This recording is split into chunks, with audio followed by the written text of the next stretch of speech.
Bien, ¿quién recuerda, quién estuvo conmigo la otra vez? A ver, el caballero Ricardo. Muy bien. ¿Qué recuerdas de lo que planteamos la otra vez? ¿Qué es un argumento de vida? Un argumento de vida es con lo que tú naces o vas creciendo y sobre ese argumento tu vida pues, va a tener cierto desenlace si tú sigues con ese argumento. Podemos cambiarlo todavía, no está todo escrito. Ahora tenemos la oportunidad de cambiarlo de un argumento perdedor, empatador, ganador, cambiarlo a uno triunfador y poder... Se te escapó un argumento, el perdedor. Entonces tenemos 5 argumentos de vida. Los seres humanos nos podemos clasificar de muchas formas. Aquí la clasificación más de moda es entre fifís y chairos, ¿no? Según el pejidente. Entre la mafia del poder y el pueblo bueno. Bueno, es patético, en fin. Entonces, pero la clasificación que voy a presentar es sumamente práctica y tiene un poder de cambio al interior de uno mismo verdaderamente extraordinario, y es lo que llamamos la teoría del argumento. Cuando ustedes abren una novela, si se van a la última página, el final ya está escrito, ¿sí? Ya no lo puedes cambiar. Por ejemplo, ¿alguien ha leído alguna novela que le guste mucho? ¿La tregua? ¿Cuál? ¿La tregua? ¿La tregua? Esa no la conozco. De Benedetti. Ah, muy bien. Sí. Pero, por ejemplo, el final trágico que tiene Ana Karenina, la famosa heroína de Dostoyevsky, de Tolstoy, perdón, que termina suicidada en la vía del tren. Uno dice, ay, pero ¿cómo un diablo se le ocurrió irse a matar de esta manera por sentimientos de culpa, no? Eso ya no lo podemos cambiar, ya el autor así lo plasmó, y si tú observas cómo empieza la novela, cómo se desarrolla y cómo termina, encuentras una lógica contundente. Es decir, cada acontecimiento de cada uno de los personajes está concatenado de una manera sumamente coherente. Eso es lo que logra un novelista clásico. Un gran escritor no se le va un tomate, no se le va un hilo, no deja hilos sueltos, ¿sí? Entonces, en una novela que ya está escrita, no podemos cambiar su argumento, ni quitar ni poner personajes. Pero en nuestra vida sí. Nosotros podemos cambiar el final de nuestra vida. Podemos introducir personajes que todavía no conocemos y podemos expulsar personajes que nos han hecho un daño terrible. Por ejemplo, no te pregunté, tú solita me platicaste, ¿sí? Cosa que te agradezco mucho, tu confianza. Y podemos cambiar no solamente el final, sino podemos cambiar el curso de los acontecimientos. Y podemos cambiar el curso de los acontecimientos inmediatamente, tomando decisiones hoy, antes de medianoche. Ese es el primer juego que voy a plantear. Si tú tomas una decisión hoy, antes de medianoche, que cambia tu argumento de vida, empieza a cambiar todo a tu alrededor. Pero no se vale esperar que el otro cambie. Entonces, es como en la confesión. Pues uno no va a contar los pecados de la esposa, ¿no? Me acuso el padre que mi esposa es adúltera. ¿No? Ajá. Uno va a contar sus propios pecados, al menos con la versión que uno tiene después de un buen examen de conciencia. Y sin embargo, aquí nuestros 2 sacerdotes que nos honran con su presencia nos podrán decir que es tremendamente frecuente que un ciudadano se confiese del mismo pecado durante los próximos 30 años. Y es un vicio recurrente. Ay, padre, pues ya para qué le digo, ya sabe lo que hice, ¿no? Ay, mijito, pues ahora ya no son 3 Aves María, son 3 rosarios. Y dígasle lo que le digas, sigue haciendo lo mismo. ¿Por qué? Porque no tiene ningún elemento para cambiar su argumento. No sabe cómo cambiar su argumento.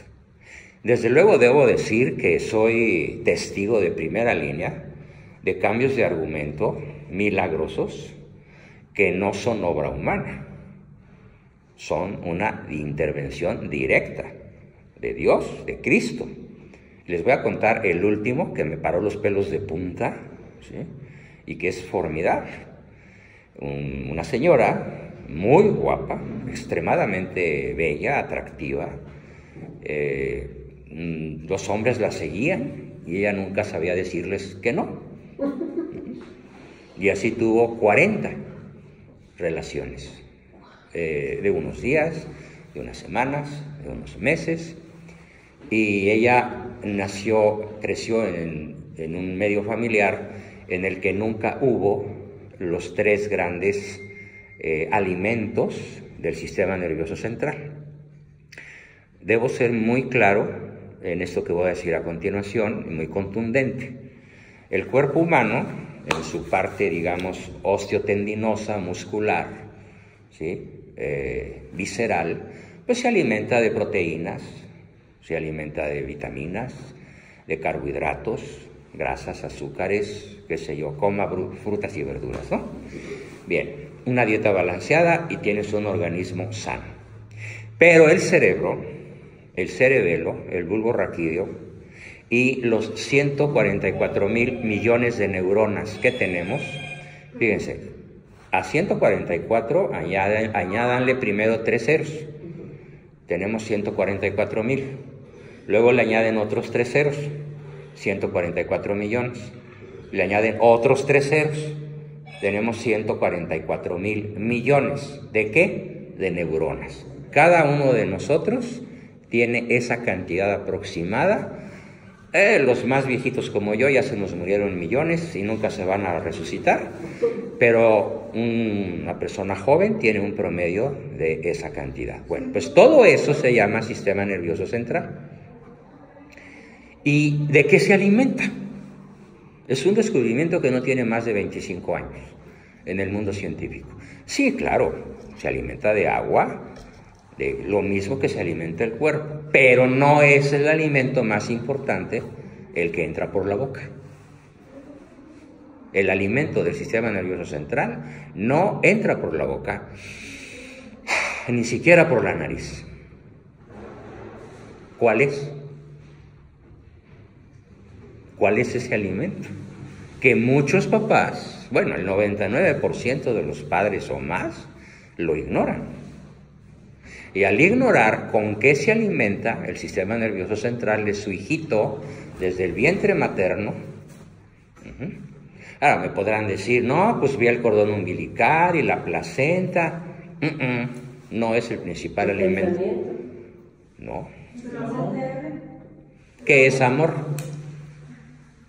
Pues el afecto, el cariño, el afecto y el cariño que se tienen los homosexuales es amor. No, yo no lo vería así. No es amor, pero ellos así lo sienten. Entonces, decir la palabra amor es muy peligroso. Es como decir, imagínense, es una fantasía, que un marcianito le pregunta a un astronauta terrestre, oye, en Marte ya no tenemos agua, ¿dónde encuentro agua?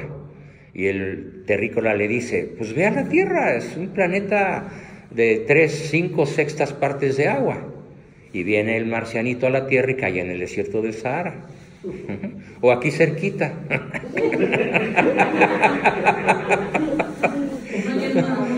Sin irnos muy lejos, ¿no? Entonces me engañó este maldito terrícola, en la Tierra no hay agua. Entonces, ¿cómo tienes que decirle que adquiera agua en la Tierra? Pues mira, llegas a una ciudad, te vas a un pozo, te vas a un tinaco, te vas a una llave, la abres y ahí encuentras agua, ¿sí? No le puedes decir que en la Tierra hay agua. Igual, no podemos decir algo tan vago como amor. En última instancia, sí, pero tenemos que ser muy científicos y tenemos que ser muy concretos si queremos cambiar nuestro argumento. El sistema nervioso central humano se alimenta de estímulos. Estímulos. visuales, auditivos, olfativos, gustativos y senestésicos. Táctiles y senestésicos. Son 6 sentidos. 6 vías de acceso a los estímulos que alimentan la nutrición de cada neurona.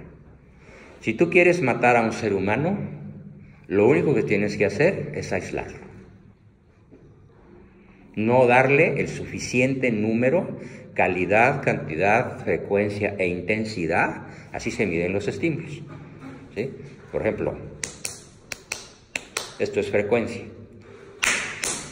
esto es intensidad, ¿sí? Entonces, los estímulos tienen intensidad y frecuencia y tienen también algo que se llama calidad. Hay estímulos de muy baja calidad y hay estímulos de muy alta calidad.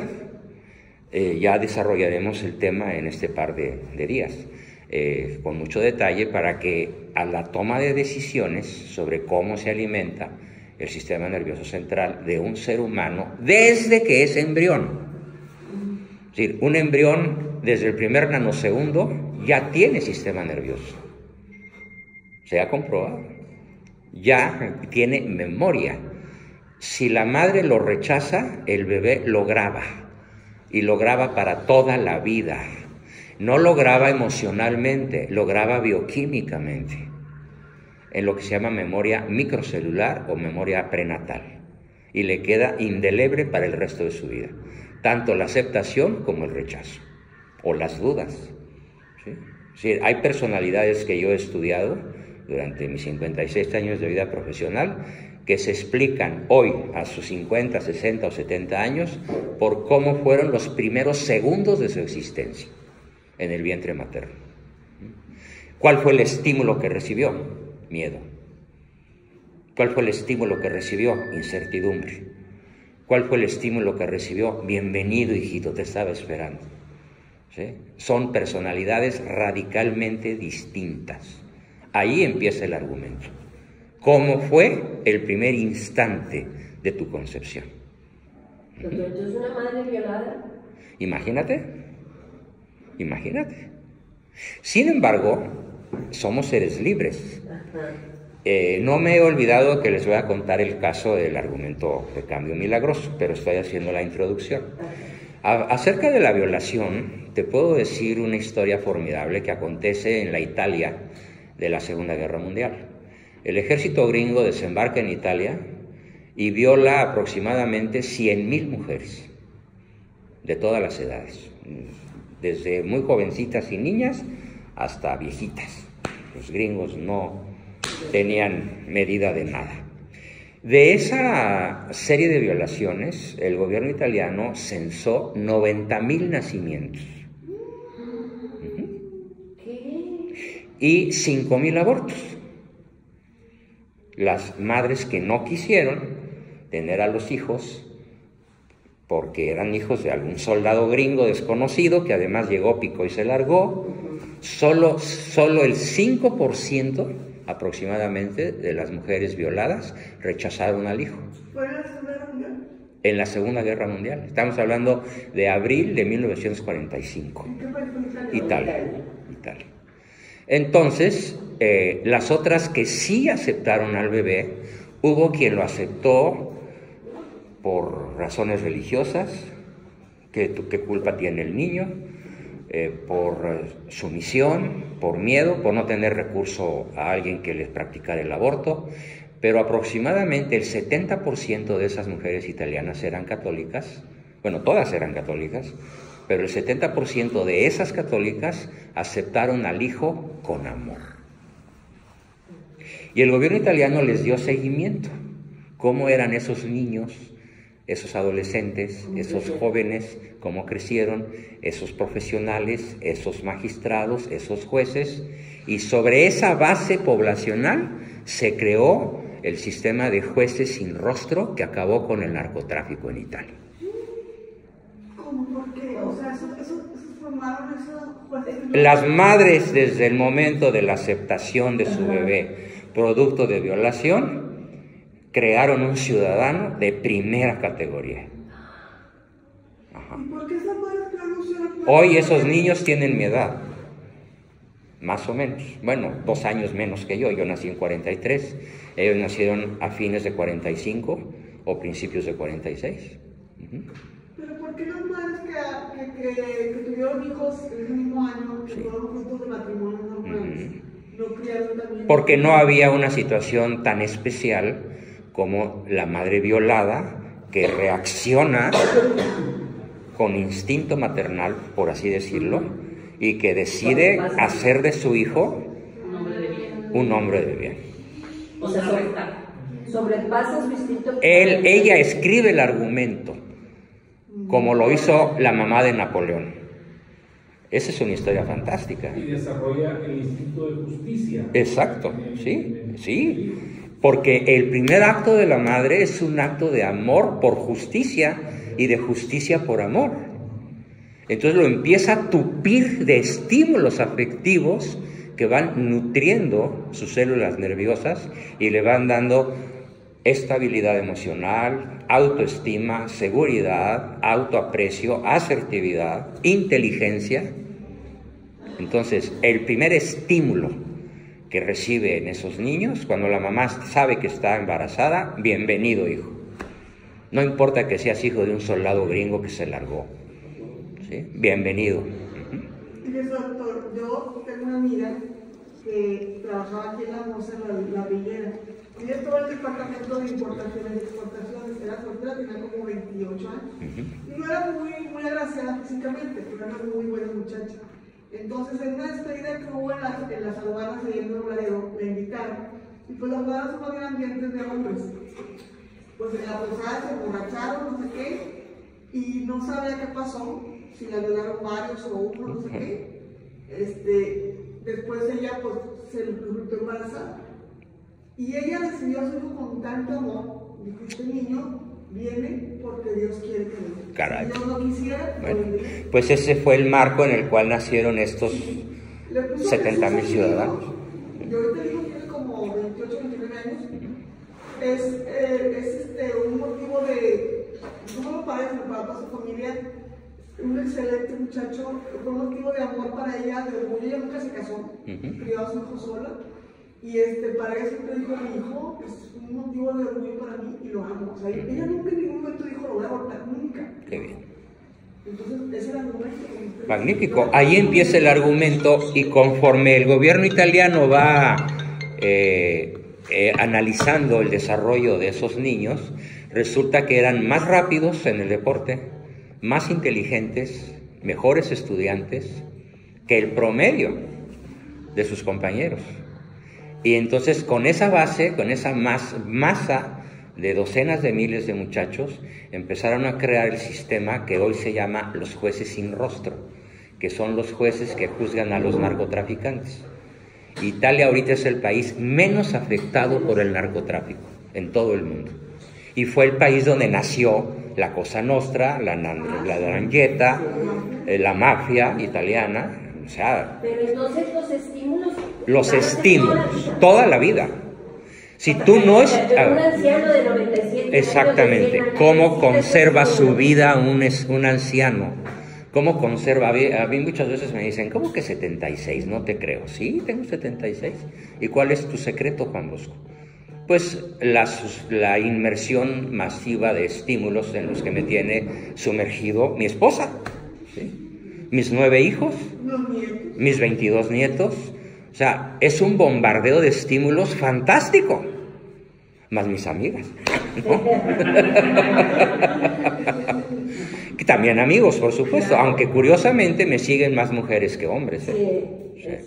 Es impresionante, pero generalmente el varón me ve como un rival, ¿sí? Porque les alebresto a sus señoras, ¿no? Sobre todo cuando les digo, pues no te dejes, ¿sí? El valiente lo es hasta que el cobarde quiere. ¿Cómo que te pega y te pegó el SIDA y te engaña con tu mejor amiga? Y pues, oye, ¿qué estás haciendo tú, no? Sí, Cristo dijo que fuéramos mansos, pero no mensos, ¿no? Sí. Sí. Entonces, el estímulo es el primer alimento del sistema nervioso central.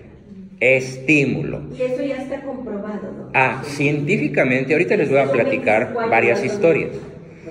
Mira, empezó esto allá por 1950 y tantos, en Canadá, con un médico canadiense de origen judío que después se volvió cristiano, el doctor Eric Berne, que puso su centro de trabajo en California, en La Joya, California, y es el creador de una corriente psicológica muy valiosa que se llama análisis transaccional. Yo empecé a estudiar esto, de hecho viajé algunas veces a La Joya, California, donde él daba sus conferencias, además hablaba un magnífico español, ¿sí? Tenía muchos alumnos latinoamericanos. Sobre la base de la escuela transaccional yo fundé hace 40 años la Escuela Mexicana de Psicología Realista. Regresaré sobre el tema de qué es eso de la Escuela Mexicana de Psicología Realista, porque me interesa tener mensajeros, me interesa que la gente sepa. Como tú decías, qué triste es no encontrar información a la mano sobre temas álgidos. Bueno, pues yo lo quiero popularizar, lo quiero viralizar, lo que yo hago. Y a estas alturas del partido, donde todos mis hijos están casados, pues no es tanto el afán económico de pagar los 50 millones de pesos que me costó su educación universitaria, ¿no? No, pues eso ya afortunadamente mi esposa y yo estamos solitos y empieza lo mejor de nuestra vida, ¿sí? Con el nido vacío, no sabes cómo nos divertimos. 9. Y 22 nietos, y los que dé todavía la mata, ¿no? Pues quién sabe cuántos más quiere el Señor, pero van a ser un chorro, eso sí.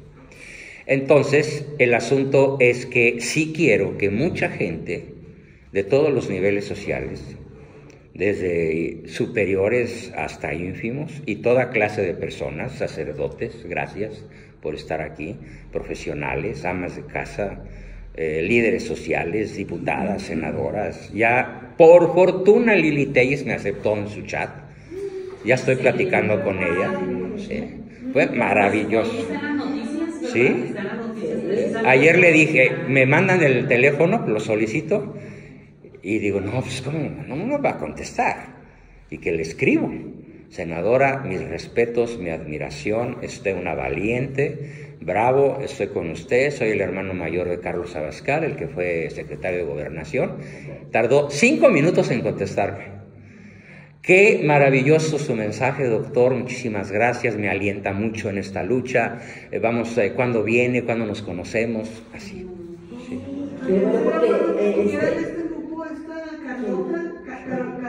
Carolina, la de Carolina López. No había escoltado el Congreso aquí el miércoles. Fíjate.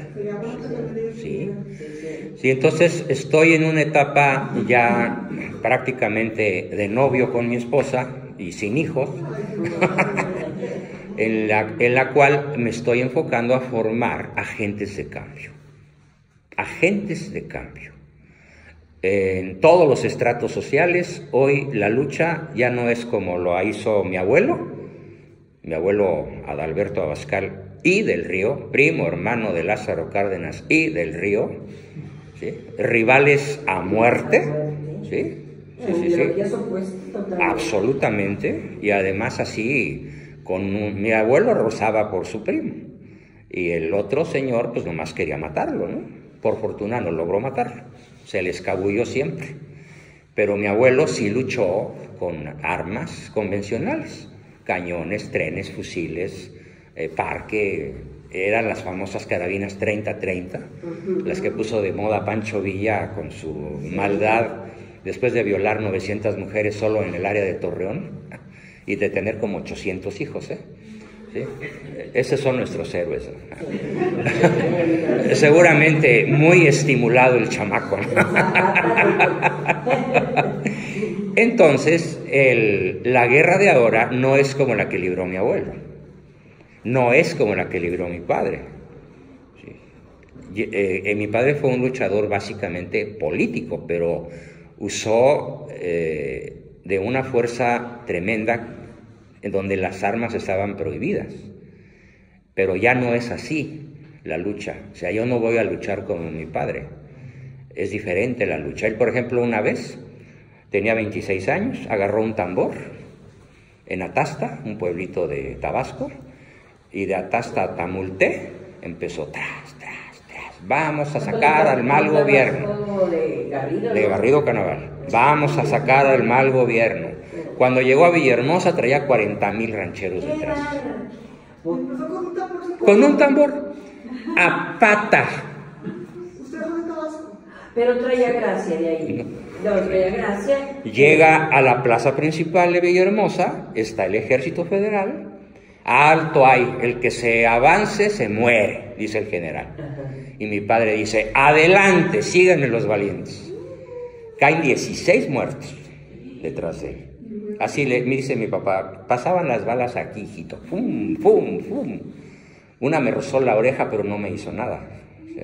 Llegó a donde estaba el general, le agarró la pistola, se la cortó cartucho, se la puso en la panza y le dijo, ordene cesar el fuego. Y tomó Villahermosa.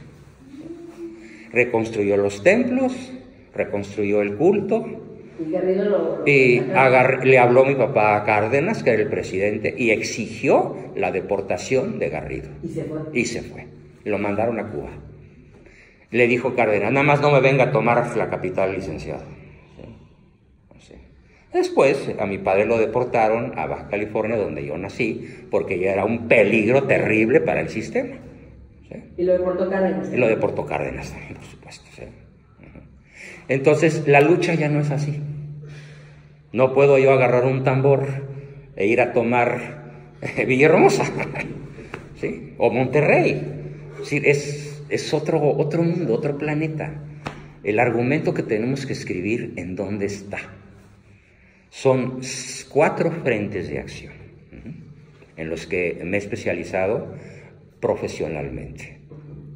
Yo estudié, más bien sigo estudiando psicología, sigo estudiando, o sea, empecé a estudiar psicología a los 10 años, la sigo estudiando filosofía. Mi primera lección de filosofía y de teología fue a los 6 años, dada por mi padre, que además después fue amigo de Ratzinger, coloquial, escrito, como grandes cuates durante muchos años. Sigo estudiando ambas materias, filosofía y teología, a fondo, por mi cuenta, con maestros extranjeros y mexicanos de primerísimo nivel. No de forma escolarizada, porque no hay. O sea, ninguna escuela en México me da lo que yo quiero. Y cuando he ido a los seminarios, qué triste, padre, pero me encuentro con un nivel bajísimo. Cuando yo he tenido un público así, 30 sacerdotes, y les empiezo a hacer preguntas como, a ver, ¿quién me dice cómo se demuestra la historicidad de la resurrección de Cristo? Nadie sabe. Historicidad. Y empiezan a decir cosas, no, pues que la fe, y que los evangelistas, y que la tradición. No, estamos hablando de, a ver, las pruebas históricas de la existencia de Napoleón. Claro, tampoco saben, ¿no? ¿Sí? Pero no saben cómo se prueba la historicidad del nacimiento, vida pública y sobre todo muerte y resurrección de Cristo. Y se prueba con 5 historiadores paganos. Y eso es uno de los videos más vistos. Paganos, judíos y romanos, que hablan de Cristo y certifican que en efecto el sepulcro estaba vacío y que resucitó y que le llamaban el Mesías, le llamaban Dios, Yeshua, y son Flavio Josefo y otros 4 por ahí que andan, Tácito, Plinio el Joven, etc. Y la gente de iglesia en general no sabe muchísimas cosas que tienen que saber, ¿sí? Porque hoy a los jóvenes no les vamos a llegar con un discurso, ¿qué les dijera? Estrictamente religioso. Hoy mi lección profesional más aguda que tengo es que a la juventud Dios se le llega por la razón, por la inteligencia, por la inteligencia. Con Santo Tomás de Aquino por delante, ¿sí? Con Aristóteles para empezar, es más, por Sócrates, ¿sí? El primer gran mártir cristiano, Sócrates, ¿sí? Sócrates es el primer mártir de la verdad, ¿sí? Y es el que dice, no hay muchos dioses, hay uno solo. Y el senado griego le dice, oye, Sócrates, ¿que no eres nuestro amigo? Y él contesta, sí, soy su cuate, pero soy más cuate de la verdad. Pues entonces, si no te callas, si no te vas, tienes que morir. ¿Qué escoges? Pues morir. ¿Era discípulo de Platón? No, al revés. Platón fue discípulo de Sócrates, por muchos años de diferencia. Difícilmente se conocieron, ¿eh? Los tres grandes filósofos griegos hay un lapso de 150 años. Entonces no fueron discípulos directo, sino por escritos y por tradición verbal. Sí. Los diálogos de Platón platican la vida de Sócrates, y Aristóteles en su Ética Nicómaco nos explica básicamente lo que es el fundamento de la ética cristiana. Aristóteles es un cristiano, ¿sí? Y Santo Tomás lo bautiza. ¿Sí? Pero y a Santo Tomás cada rato dice, como dice el filósofo, y cita a Aristóteles sobre multitud de temas. Claro, es que una de las grandes cosas que yo quiero poner en el mexicano a pensar, a 90, 100, 120 millones de mexicanos, es esto: si es verdad en ciencia, es verdad en religión. Y si es verdad en religión, es verdad en ciencia. Así de simple. Pues sí, dicen, no, la verdad es una. ¿Por qué dicen que hay el don de la ciencia? De los 7 dones. Esa es otra cosa. No es lo mismo. No. Tenemos que entender que no es lo mismo un don que una facultad humana natural. La facultad humana natural es la inteligencia de la cual nos dotó el Creador desde el instante que dijo, hagamos al hombre a imagen y semejanza nuestra, nos dotó de inteligencia, memoria y voluntad. Entonces, eso es intrínseco a nuestra naturaleza. Todo ser humano, por el solo hecho de ser humano, es inteligente. Tiene voluntad o libre albedrío y tiene memoria. El problema es que todo ser humano hereda la fractura del pecado original. Y eso es terriblemente dramático. O sea, hay mucha debilidad. Mucha debilidad, mucha concupiscencia, mucha ignorancia culpable, muchas concesiones al adversario, mucho sentarse a dialogar con el adversario y acabas tú siendo envuelto por él, porque los hijos de las tinieblas son más astutos que los hijos de la luz y te llevan al baile con una facilidad asombrosa, aunque seas jesuita, ¿no? Entonces, volviendo al punto en el que estábamos como punto de partida, los estímulos, es decir, entrenar a la gente. ¿Cómo puedes tener un hijo bueno? Es que yo quiero que mi hijo sea feliz. Error, tache. Nunca quieras que tu hijo sea feliz. Si quieres que tu hijo sea feliz, primero hazlo bueno. Pero no se trata de que lo hagas bueno. Se trata de que lo convenzas de ser bueno. Entonces, no lo impongas, convéncelo, ¿sí? Entonces, hay algo aquí terrible que explico siempre que toco este tema, y es la Guerra Civil Española. ¿Cómo es posible que mujeres, hermanas de sacerdotes, los hayan fusilado? Y civiles, hermanos de monjas, las hayan violado y fusilado. ¿Sí? La Guerra Civil Española no fue norte contra sur, oeste contra oeste, fue hermano contra hermana, padre contra hijos, hijos contra padres, ¿sí? Pareja entre sí, un rojo y un católico, en el mismo hogar, en el mismo domicilio, un desgarramiento brutal. Yo hice varios viajes, varios estudios para entender psicológicamente este drama y encontré varias explicaciones contundentes. Los que se volvieron rojos en el mismo hogar donde había una monja piadosa o un sacerdote piadoso y católico íntegro, ¿qué tipo de estímulos recibieron? Así de gruesa es la cuestión. ¿En el mismo hogar? En el mismo hogar. Pero entonces un padre puede dar estímulos diferentes a sus hijos. Por supuesto. Sí. Hacerlo inconsciente. En mi casa, por ejemplo, nosotros fuimos 12, murió uno chiquito, los 11 Cada uno de nosotros 11 recibió estímulos muy diferentes. Pero eso es parte de una... Es parte de la naturaleza humana caída. O sea, Es parte de la huella de original. No te das cuenta de la unos negativos a un hijo Exacto. y a otros positivos. Sí. Pero ahorita vamos a profundizar en eso. Entonces, si yo analizo los argumentos de los 11 hermanos, ninguno se parece.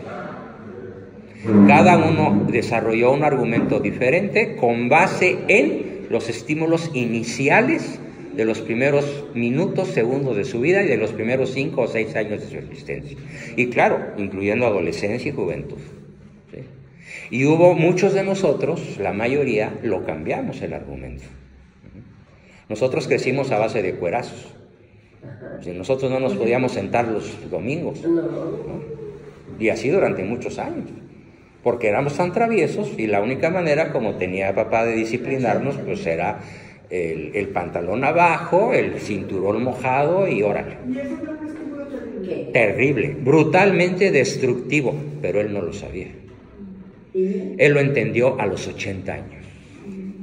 Pero A través mío. Son estímulos destructivos, pero no te destruyen. Es que, fíjate muy bien, ahí te va. El ser humano está construido de tal forma que prefiere una canasta llena de espinas que una canasta vacía. No, malo Miguel, pero peor sin él. Me dicen las rancheritas cuando les pregunto, ¿y cómo traes el ojo moro y la sífilis pegada y esto y lo otro y no dejas a Miguel? Ay, doctor, es que malo Miguel, pero peor sin él. ¿De qué se alimenta? De golpes. ¿De qué le alimentó su papá? De golpes. ¿De qué le alimentó el hermano mayor? De golpes. Ustedes saben que, por ejemplo, en el estado de Tabasco, cada 8 minutos un niño es violado por un familiar. Cada 8 minutos. Es la estadística. ¿Y cómo son esas criaturas? ¿Qué argumento les están dando? ¿Sí? Es brutal. Entonces, primer alimento del sistema nervioso central. Las caricias, no le vamos a llamar estímulos. A partir de hoy le vamos a llamar caricias. Positivos y negativos. Es que hay 6 clases de caricias. Y de estas 6 clases de caricias, solo una alimenta. Y las otras alimentan, pero destruyen, son tóxicas. ¿Sí? Como el corazón con el centro. ¿Sí? Alimenta, pero destruye. Alimenta, pero destruye. Sí, entonces, a ver. Es la primera fórmula, la primera letra de la fórmula nutricional que vamos a aprender todos para poder desarrollar lo que voy a plantear mañana, que es ¿y cómo podemos reescribir un argumento triunfador? Porque muchos aquí presentes están desarrollando un argumento perdedor. Si prolongamos la curva, ¿a dónde van a ir a parar? Tu esposo, tu hijo, tú misma.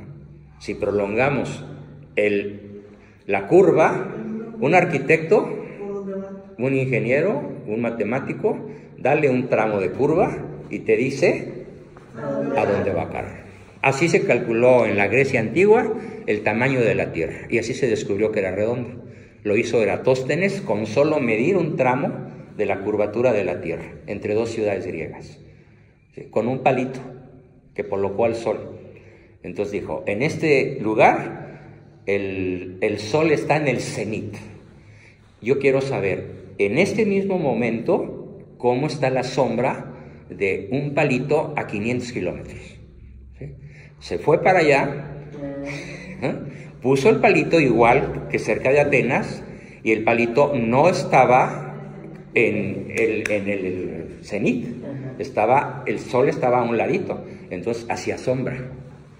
Midió la sombra y calculó la esfera terrestre, con un error de 400 kilómetros.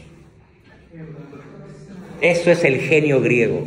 ¿Sí? O sea, esto se sabe desde la antigüedad más remota. Después se olvidó y lo redescubrieron Juan Sebastián Elcano y es Fernando de Magallanes hace exactamente 500 años, en 1521. Bueno, salieron de España en 1519 y regresaron en 1523, pero demostraron lo que ya Eratóstenes había demostrado antes.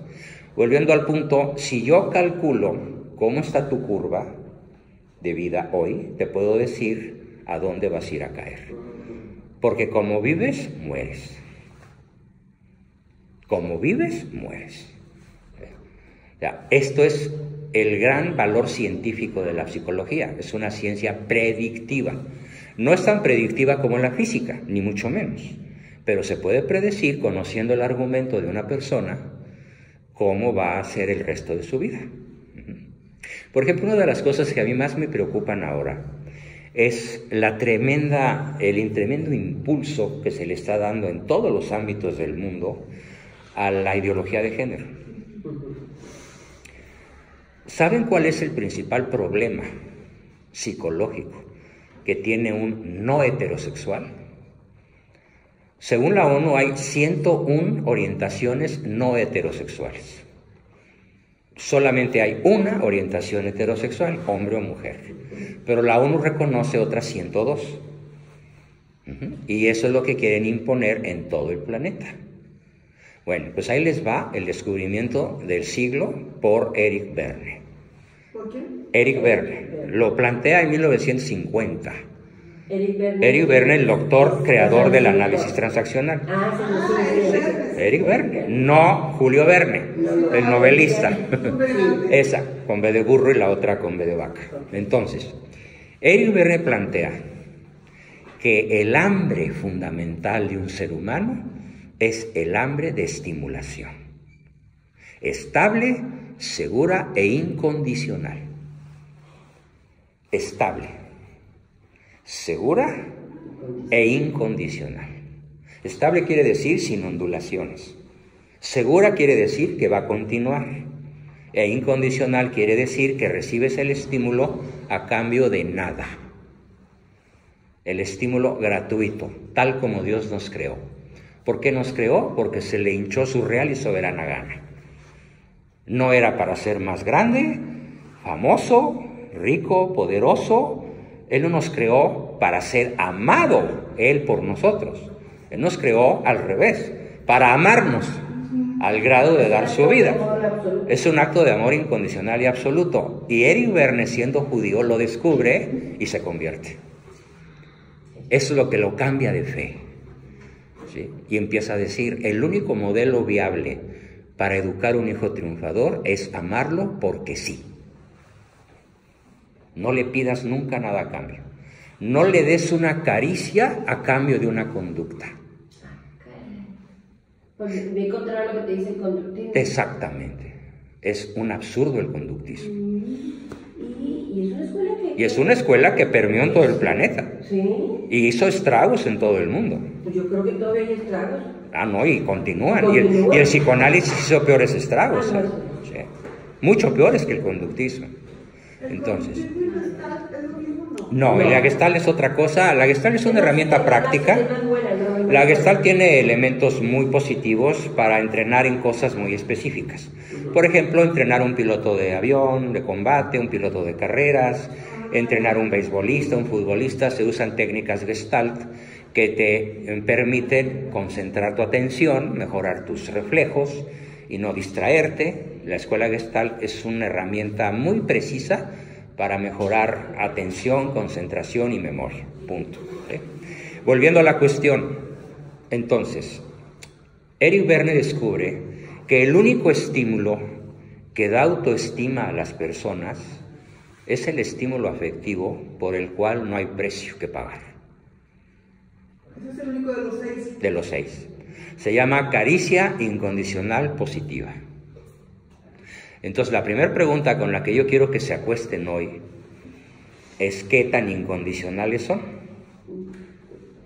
Con su esposo, con sus hijos, con ustedes mismos, con tus padres. Vamos a explicar en un rato más, porque me faltan 2 letras de la fórmula, cómo son las características de las caricias que recibe un triunfador. ¿Cómo son las características de las caricias que recibe un perdedor, o un trepador, o un empatador, o un ganador, que gana todo lo material pero se queda solo. No es un triunfador. No es un triunfador. No es un triunfador. Porque aunque sea honesto, famoso, rico y poderoso, está solo. Y se muere joven. O le dan enfermedades incurables, con mucha facilidad. ¿Sí? Descubrimiento científico también. Entonces, la primera letra que vamos a cambiar es cómo son las caricias que das. Y también cómo son las caricias que aceptas. Porque muchas personas que conozco, y no digo a quién, veo al pecho, muchas de las caricias que ustedes reciben son caricias negativas, pero ya se pudieron volver adictas a esas caricias. ¿Sí? Y esas caricias no puedes vivir sin ellas, pero te están matando. Pero la conciencia o tu madurez en ese corresponde a cómo las rechaces o las aceptes o las manejes. Sí, claro, tiene mucho que ver el proceso de maduración, pero lo que yo hago es acelerarlo.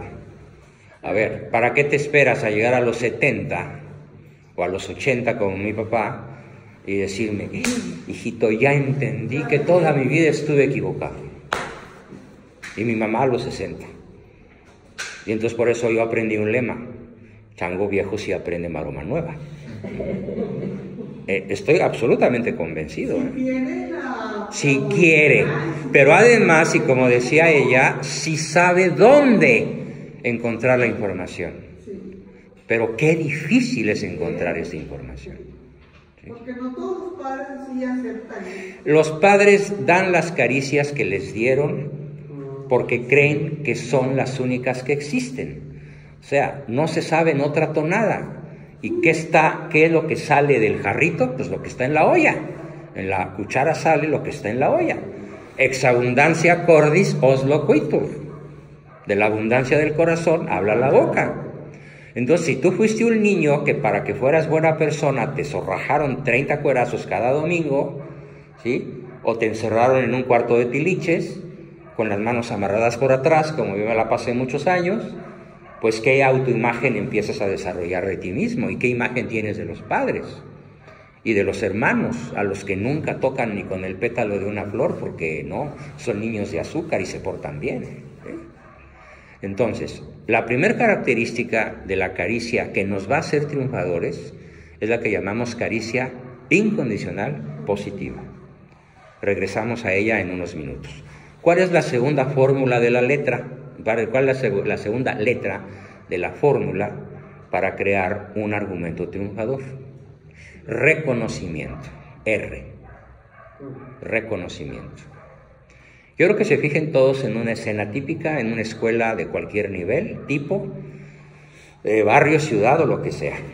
El niño se levanta a las 5 de la mañana, se baña, se viste, desayuna, se sube al transporte, llega a la escuela, hace filas, entra al salón, y de pronto delante de él está Lolita con un par de hermosas trencitas que le hizo su mamá y un par de moñitos. Y Pepito travieso se los desamarra. Y en esos momentos la furia de los dioses del Olimpo le cae encima. ¡Pepito! A la dirección. Maestra, yo no hice nada. 2 días expulsado. Ay, maestra, qué injusta es. 3 días expulsado. ¿En qué momento el niño es reconocido como ser existente? ¿En qué momento? Cuando se porta mal. Según un criterio del papá, de la mamá, del hermano mayor, del vecino, del policía, del político, del jefe o de quien sea. Entonces, ¿qué aprende el niño? Que para existir en el planeta se tiene que portar mal. Porque aunque se levante, se bañe, se vista, desayune, tome su transporte, haga filas, entre al salón y sea buen estudiante, nadie se dio cuenta de su existencia. ¿En qué momento? Invisible. ¿En qué momento se da cuenta un ser humano de que existe? Cuando comete un error. ¿Qué aprende? A seguirlo cometiendo. Yo tengo infinidad de pacientes, ya perdí la cuenta, producto de este tipo de salvajadas. Padre de 9. no, es que te pones así tantito la que repensar tu vida y dices, caray. Sí. Pues así soy y así soy con los hijos. Entonces me toca cambiar el argumento.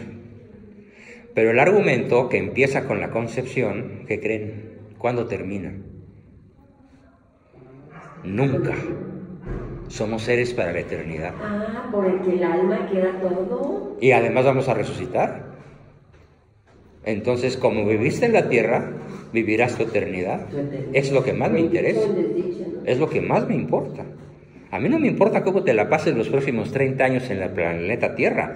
Me importa cómo vas a vivir tu eternidad si no cambias tu argumento hoy. Eso es lo realmente valioso y a lo que quiero que me ayuden. Es más, si se lo pudiera decir, yo tengo un proyecto por ahí muy mafioso. Voy a parármele un día al peje en sus mañaneras y lo voy a cuestionar. Nomás espero que alguien me acompañe. Yo.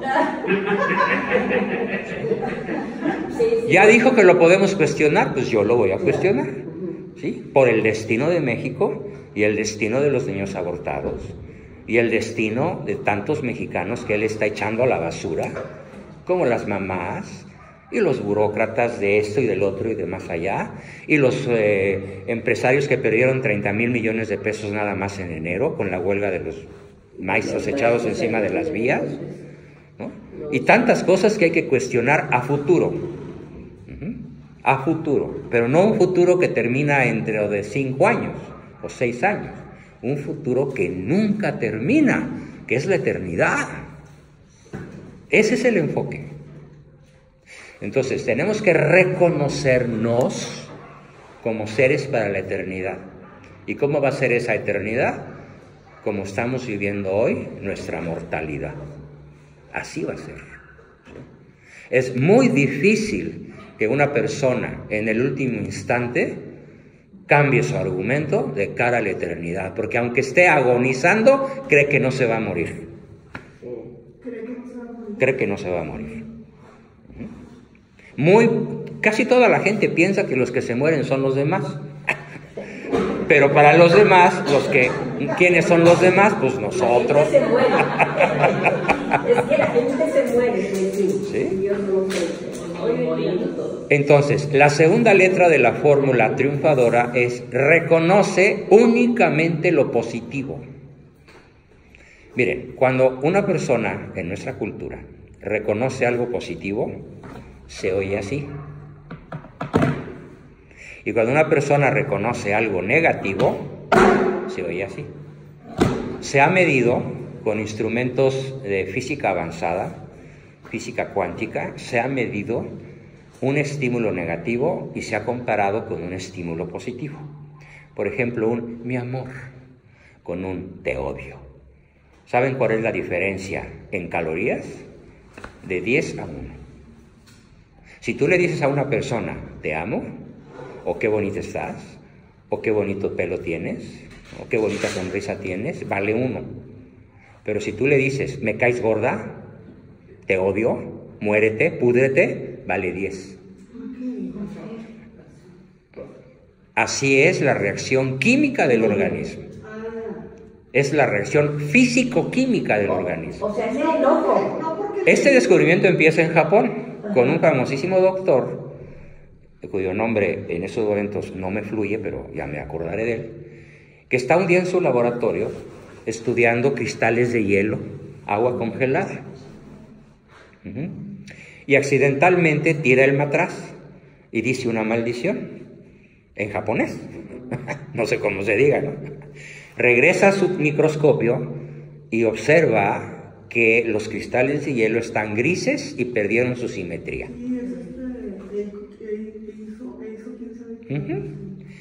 Entonces dice, pues, ¿por qué pasó esto? Y se pone a pensar, como buen japonés, que eso no es casualidad y tiene que haber una relación causa-efecto. Entonces, intencionalmente empieza a maldecir al agua. Y cada vez que la maldice, cada vez que la insulta en inglés, en japonés, en chino, en mandarín, en todo lo que se le ocurrió, el agua se ponía gris y perdía su estructura molecular simétrica, a vista de microscopio electrónico. Y entonces él escribe un famoso libro que se llama Las palabras matan. Cuando las palabras matan.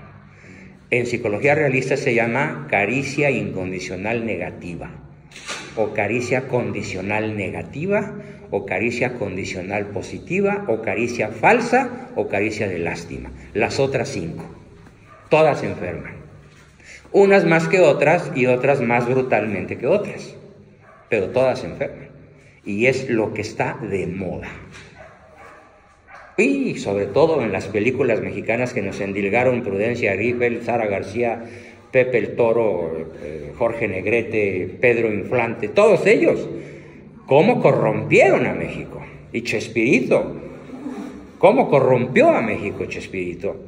Y el tachabuelo con su catafixia, corruptor de menores. Y por supuesto las de ahora pues son peores, ¿no? La Talía y la tal otra, ¿no? Entonces, esto es un asunto es un asunto de seguridad nacional, para que me entiendan. Sí. Es gravísimo lo que está ocurriendo.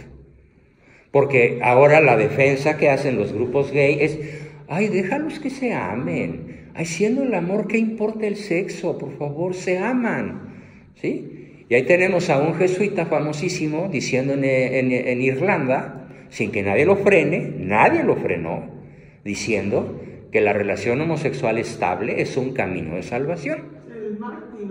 James Martin, sí, en un evento importantísimo en Irlanda, sí, en Irlanda. Y tenemos en Panamá, en la reunión que acaba de haber ahora hace unas cuantas semanas, un sacerdote celebrando misa en la playa con chicas en bikini, ¿sí? Y dizque consagrando, ¿no? Pues eso es un sacrilegio, ¿no? Y toda la gente, ¡ay, qué bueno! Ahora sí voy a ser católico porque ya se puede ir a la misa en la playa y no importa que ande uno en bikini y estos curas sí son a toda madre y yo, así sí soy católico, ¿no? Esto es lo que está pasando. ¿Por qué? Porque son estímulos excesivamente poderosos. A ver, imagínense, yo estoy por recibir el cuerpo de Cristo, pero estoy viéndole las tetas a mi vecina. ¿Y cuál sensación de pecado? Ninguna. Estoy mirando con mala vista, con deseos de fornicación, sí, pero a la hora que me dan la hostia, amén, ¿no? Esto es lo que está pasando en todo México, en toda América Latina y sobre todo en toda Europa. Ya hay países que ya tiraron el cuero al agua, como España, por ejemplo, ¿no? El cuero al agua se dice, ¿no? Ya tiraron el cuero al agua y quedaron en viles carnes, ¿no? Sí. Imposible ya que la vida pueda continuar así, la familia. Ya en Europa hay un invierno demográfico. Ya no hay niños. Ya no hay niños. Solamente hay un país con niños. Bueno, 3. Polonia, Hungría y el sur de Alemania, Austria. Pululan los escuinclitos, güeritos ahí, mamás con 5 chamaquitos. ¿Lo sé? Sí. Pero fuera de esos 3 lugares, Suecia, Noruega, Dinamarca, Inglaterra, Francia, la misma Italia, otrora católica, no se diga España, invierno demográfico, porque ya no se busca el estímulo amoroso incondicional, se busca la droga, el sexo ocasional, las armas, el alcohol, la violencia, la fornicación, el adulterio, el amor de 5 a 6. Caricias muy intensas que producen una oleada brutal de endorfinas, pero que duran un instante. Y como duran un instante, hay que repetir el acto para volver a cargarse de endorfinas. Exacto. Sí. Pero, doctor, yo te iba a comentar algo que los homosexuales, antes de que dijera que hay ciertas orientaciones, que estaba preocupado porque los estímulos del homosexual, o que le faltaba un estímulo al homosexual. Ahí te va. La tesis es esta, y la descubre Eric Berne. El riesgo principal del homosexual, en cualquiera de sus 102 variantes reconocidas por la ONU, es la soledad afectiva.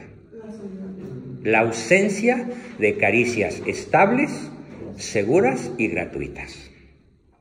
Yo tengo en mi computadora alrededor de 1000 archivos de historias de homosexuales. Todas tienen un común denominador: 50 parejas por año. Mínimo. Mínimo. El promedio reconocido por la Organización Mundial de la Salud es una pareja promedio por semana.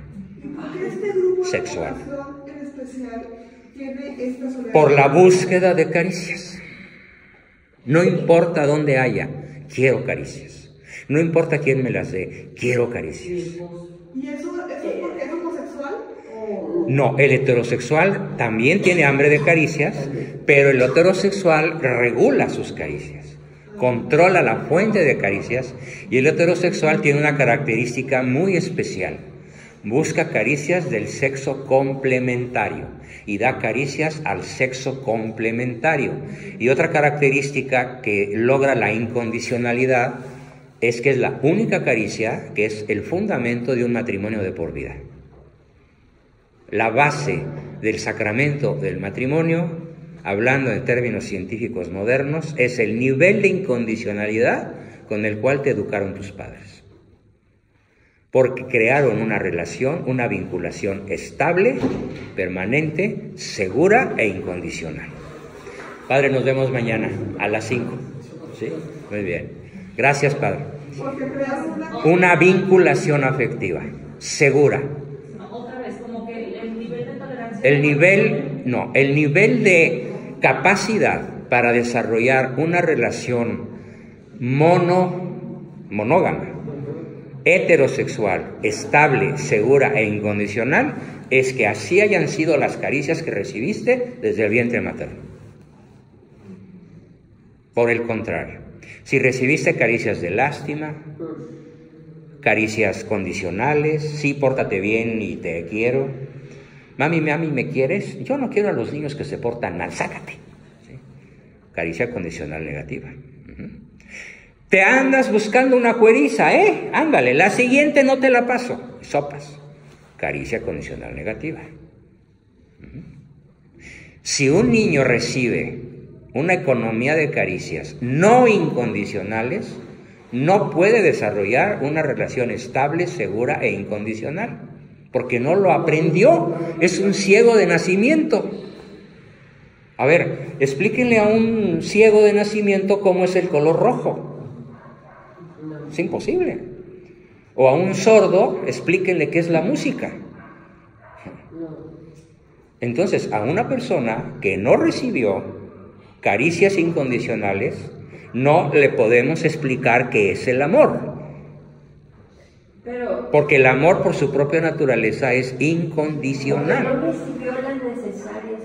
Ni las necesarias, ni en calidad, ni en cantidad, ni en frecuencia, ni en intensidad. ¿Y si recibió poquito?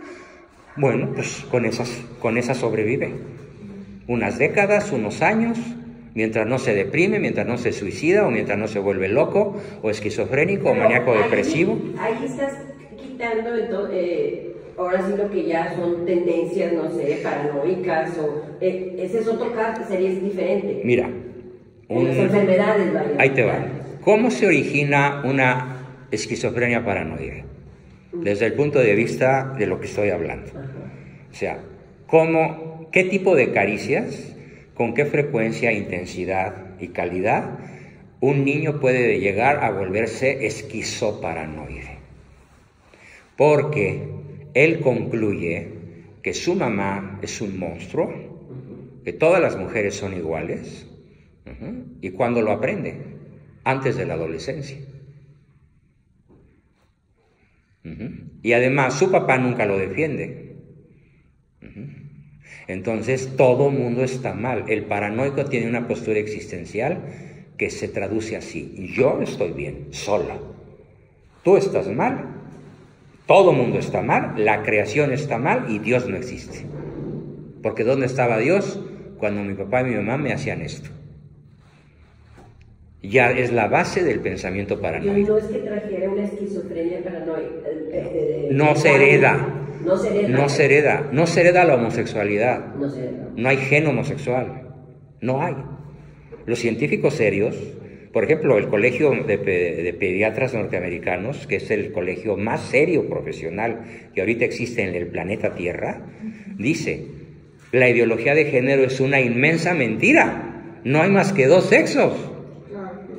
¿Sí? Y lo dicen los pediatras americanos, judíos, católicos, ateos, protestantes, anabaptistas, evangélicos, todo el colegio lo dice. Y son miles de profesionistas que hicieron una investigación a fondo. O sea, no hay gen homosexual. Y las enfermedades mentales no se heredan, se aprenden.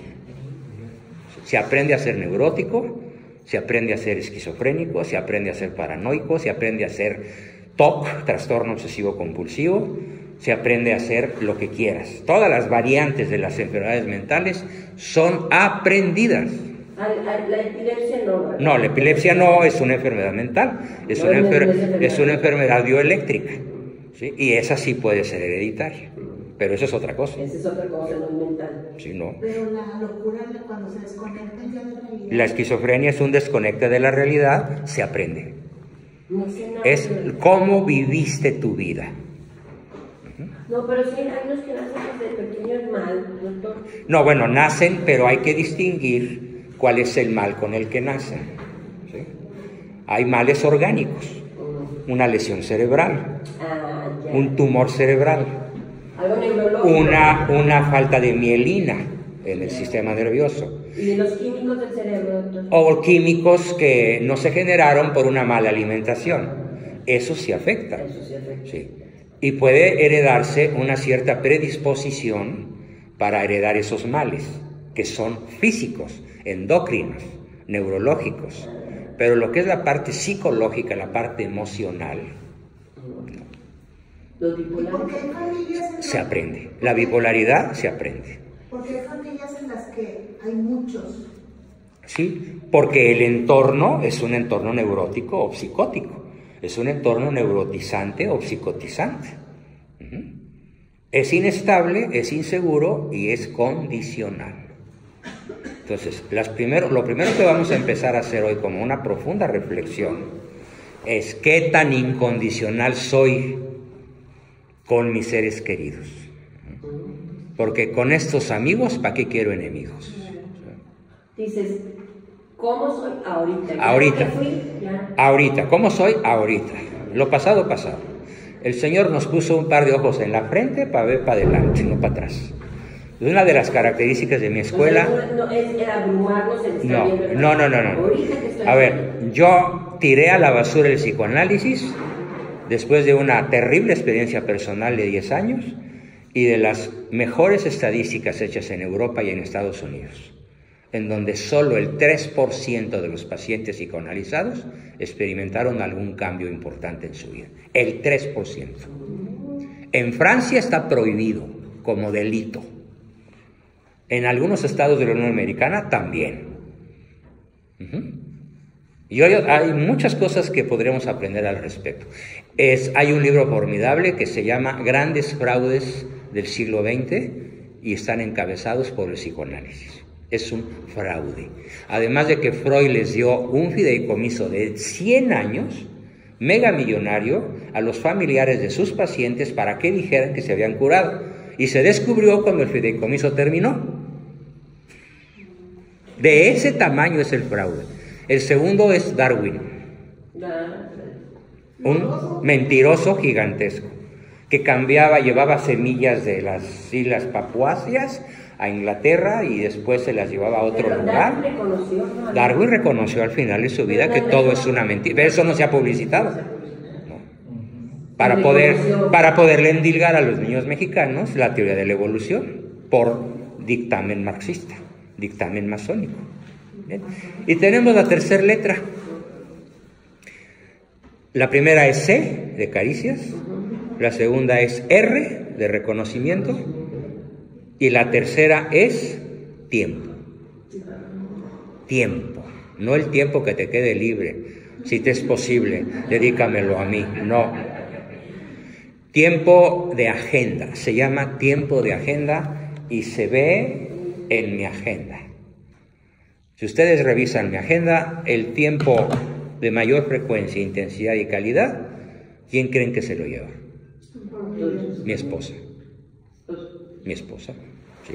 Por mucho, más que cualquier otro tipo de tiempo, es el tiempo con ella. Tiempo de intimidad, emocional, física, diversiones, trabajo, hobbies, pasatiempos, viajes, vacaciones, tiempo. Porque si no hay tiempo, ¿a qué horas das caricias? ¿O a qué horas las recibes? Además no conoces a la persona. Además, que sleeping with the enemy, ¿no? Durmiendo con el enemigo si no hay tiempo. Quiero terminar ese primer bloque antes de hacer un receso, diciendo que el tiempo es lo que nos va a permitir intimar, conocernos. Y nadie ama a quien no conoce.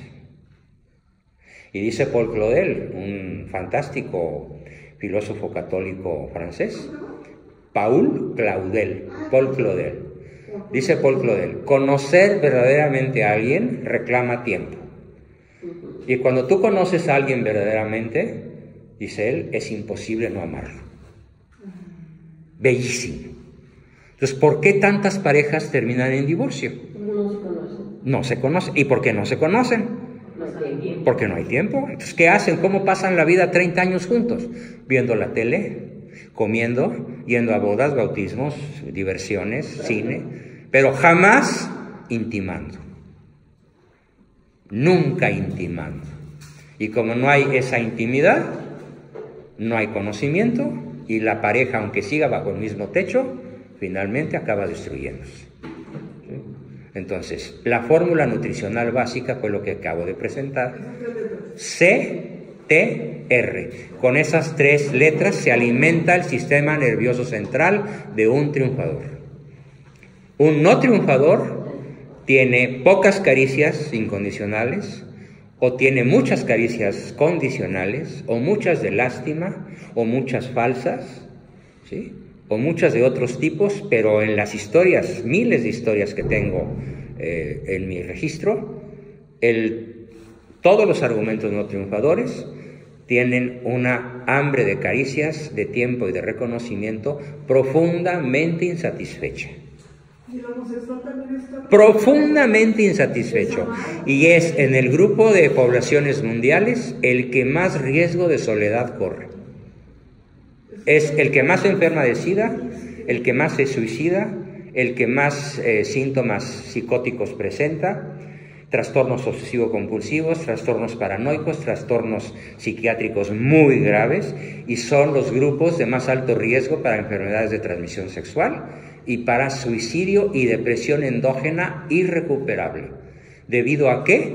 A la inestabilidad, la inseguridad y la condicionalidad de sus relaciones homosexuales. Eso es lo que a mí me hace protestar contra lo que se nos viene encima. Que es una obra diabólica. Es una dictadura diabólica. Sí, porque instalar la ideología de género garantiza una cultura del odio, del desamor, de la no familia, de la no vinculación interpersonal, de un profundo egoísmo, de un terrible hedonismo, ¿sí? Y de un terrible materialismo, porque como el organismo humano no puede dejar de buscar estímulos, ¿qué estímulos vamos a buscar? ¿Qué estímulos van a buscar nuestros niños?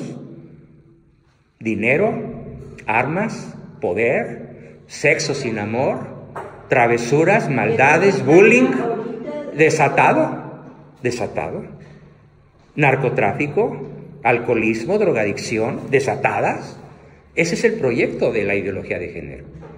Desvincular el tejido social, destruyendo a la familia para exterminar la vida, que es lo que más odia Satanás. La vida humana. Y sobre todo la vida que se puede salvar, porque estamos hablando de eternidad, ¿sí? Bueno, pues ya hice la introducción a lo que me dedico. Espero su ayuda, su multiplicación, su entusiasmo, su aprendizaje continuo. Vamos armando un grupo en Monterrey, 30 mínimos, 80, 100 máximo, que regularmente por mucho tiempo, por muchos años, aprenda infinidad de cosas en oración, formación, acción y sacrificio. Mi terreno favorito obviamente es la formación, pero también dentro de la formación entra un entrenamiento muy especial en una vida austera de sacrificio y en una vida de oración y de sacramentos. Por eso estudié teología. La psicología no tiene todas las respuestas. La filosofía tampoco. Las tres sí. Y si le añades historia y pedagogía, entonces ya tienes la estrella contraria a la estrella de Astaroth, ¿no? Que también es de 5 puntos. Curiosamente, ¿no? Curiosamente, Sí. ese amor incondicional que necesitan nuestros hijos y todos nuestros seres, Sí. es simplemente lo que nos dijo Jesús: ama y punto. O sea, Ama y haz lo que incondicional. quieras, dice San Pablo. Al final se reduce la doctrina. El problema, y ahorita lo vamos a ver después del receso, es que cuando se maneja la palabra amor, nadie sabe de qué se trata. Y ahorita lo vamos a hacer. Esta sociedad ahorita que dicen, amados, Nadie sabe qué diablos es el amor. no acostados los unos con los otros. Exacto. Fornicaos unos a los otros. Digo, ahorita. Ahorita eso es.